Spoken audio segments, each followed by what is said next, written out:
జనాలంటే కాంగ్రెస్ పార్టీకి ఎట్లాగో లెక్కలేదు. సరే జనాలంటే అమాయకంగా గెలిపించి నమ్మి మనమే తీసుకున్నాం. మరి సుప్రీంకోర్టు అలాంటిది ఆర్డర్స్ ఇచ్చినప్పుడు సుప్రీంకోర్టు మాటలంటే కూడా కాంగ్రెస్ గవర్నమెంట్ కి లెక్కలేదా? ఎందుకు ఇంత భయం లేకుండా ప్రవర్తిస్తుందో గవర్నమెంట్ అసలు అర్థమైతలేదు. దేని గురించి అంటే ఈ పార్టీ ఫిరాయించిన ఎమ్మెల్యేల మీద బీఆర్ఎస్ పార్టీ ఎప్పుడైతే వేటు వేసిందో దాని మీద సుప్రీంకోర్టు ఆర్డర్స్ ఇచ్చింది. ఏమని? ఏదో ఒకటి తేల్చాలి, లేదంటే స్పీకర్ వాళ్ళకి నోటీసులు ఇచ్చేసేయాలి, ఏదో ఒకటి తేల్చాల్సిందే, ఇంకా టైం లేదని చెప్పి చూసిండు అయిపోయింది.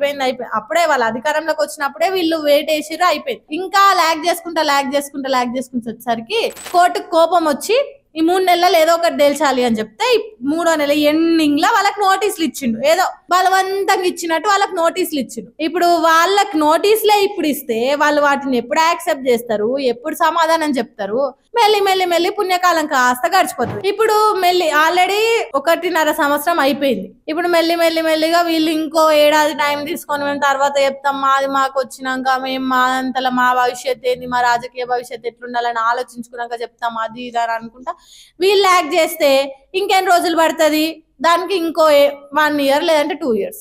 ఆ 2 ఇయర్స్ తర్వాత కూడా ఒక 3 ఇయర్స్ అయినా కూడా ఒక 2 ఇయర్స్ అయిపోయింది, ఇంకో 1 ఇయర్ అట్లా లాగ్ చేసుకుంటూ తర్వాత 2 ఇయర్స్ లేకుంటే లేకపోయా 2 ఏళ్ళు పదవి 3 ఏళ్ళు అయిపోయింది కదా అని అనిపిస్తుంది. అంటే వాళ్ళకేం ఫరక్ పడదు. అప్పుడు వాళ్ళకి ఉన్న పార్టీలకే వెళ్ళిపోయినా ఏం ఫరక్ పడదు. మరి గవర్నమెంట్ ఎందుకు ఇంత నెగ్లెక్ట్ చేస్తుంది? ప్రతిదీ ఒక్కటి కాదు 2 కాదు, ఏ విషయం చూసుకున్నా అసలు పాలననే అస్తవ్యస్తంగా మారిపోయింది. అసలు జనాలు ఎందుకు నమ్మి ఓటేసినాం రా నాయనా అని నెత్తి కొట్టుకునే పరిస్థితులు వచ్చినాయి.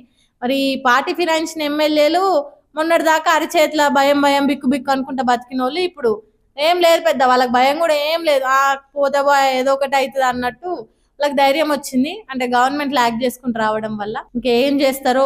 ఇప్పుడు స్పీకర్ అయితే నోటీసులు ఇచ్చిండు, వాళ్ళు ఇంకెన్నేళ్ళకి సమాధానం చెప్తారో చూద్దాం.